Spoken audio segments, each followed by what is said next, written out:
Castle of Illusion, one of the best-selling Genesis games of all time. It's the perfect game for us to develop with Disney. It's such a classic. People love Castle of Illusion. They've got such fond memories of it. Really passionate about the game and the experience that I had when I was young, and to try and offer that to the new generation and people that have experienced it before is, yeah, it's just a great feeling, really.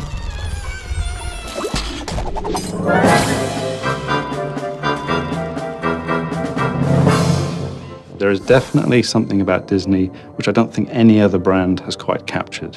It's Disney. It's a descriptive word in itself. Disney's renowned for its characters, for its visuals, for its animations, for its music. Everything that Disney touches has an air of magic to it, and they try to, as a company, try and encompass that in all their products. It doesn't matter if you're a core gamer, family gamer, whatever the gamer, you need to capture that sense of enjoyment, passion.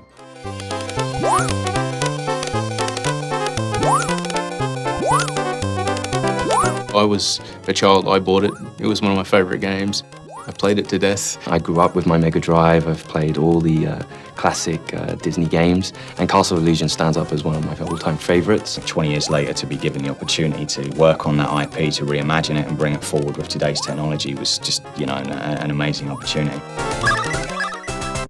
For us, it was important to just respect the original in as many ways as we could. What we wanted to do was just improve upon areas that we can improve upon, because we've got new technology, we've got new systems, a new tool set. We have to be very careful not to go and run with the game in a completely different direction. We have to embrace what was good about it to begin with. You'll see all the same familiar characters, you'll see the familiar worlds, all the themes that you remember in the original game are there.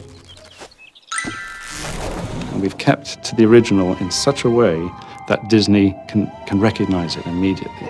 They recognize the tree stump and they smile. They go, that's exactly what we're looking for.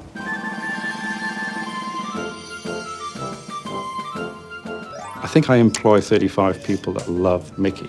So making them happy, I think, is a good indication that the audience is going to be happy. He's the stoic little guy. He never really gets too bothered by things. He's always willing to give it a go. It's very brave, but at the same time very kind. He's quite charming in the way he approaches things, and we really wanted to capture a lot of that charm from Mickey that you see in the old kind of Mickey cartoons. Obviously, there's a little bit of pressure there for making him awesome, because it's Mickey Mouse and he's, you know, the biggest character in the world. We are not going to reinvent Mickey. We have to respect the style of Mickey, the look and feel, the characteristics, the animation cycles, the walk cycles. And not only that, but from an artistic point of view, we have great concept artists that have been able to really capture the look of Mickey, what he meant in Castle of Illusion, in the Mega Drive era, and how do we bring a flavor of that into the new modernized version, but without changing him so much that he distinctly looks like a different Mickey Mouse.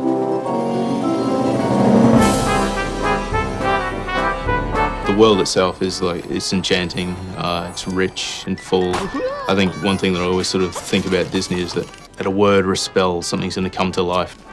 You know, just off to the corner, you know, something could just pop to life and come at you. The library is the first level where I've got a Disney moment.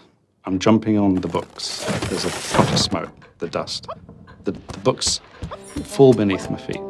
And there's an enemy, and there's an A. It's a letter A, and it's attacking me. I don't know many games where a letter can actually scare a grown man. You just never know what's going to happen around the next corner. I think that's something that really keeps you engaged as a player. We didn't really diverge too much in the story. It's a very true Disney story. Mirabel has come upon Mickey and Minnie out sort of having fun in the forest, like dancing away, and she's taken by Minnie's beauty and wants it for herself, so she steals her away, and Mickey, being the heroic little boyfriend, is, you know, runs off and chases after her, and he gets dragged into this castle of illusion where Mirabel has set up all these traps. For those that know the original, to see what we've done with it, and for those that don't, for the new kids and anyone else that is new to the IP, and enough there to give them a little bit more of a story from start to finish.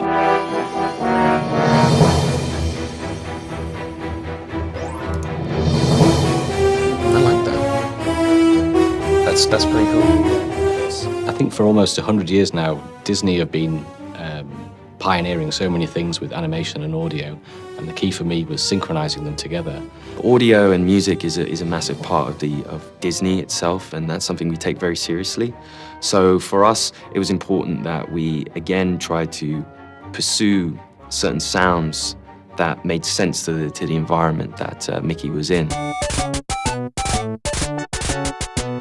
When making a new modern Castle of Illusion, we're able to use the old Castle of Illusion as liberal as we need to. And it's actually been quite nice to take the entire original 16-bit track and use them in the modern version as well. But sometimes by retaining that low fidelity, that's part of its charm, of its style. So I do think it's important to retain that. Although we have cleaned it up a little bit, it still retains that original character. Hey, I need that to save Minnie. Come back. We have had the opportunity to allow Mickey to speak. You know, this was something that we felt passionately about, having him interact in the story. There you are. Hey, come down here. From a sound perspective, we've been able to help it into the 21st century by, I think, primarily we're able to do a lot more with the sound effects, the mixing, the environmental effects. I mean, these are all things that we come to expect without realizing it. So we're able to go further with interactive music, and we can have more dynamic things going along with the sound effects and the voice as well. Castle of Illusion, you know, is built from the ground up. You know, from every point, from animations to music to environment to gameplay, everything is built from the ground up. And that's a really nice, exciting way of taking something that everyone holds dear to them and kind of improving that for the new generation.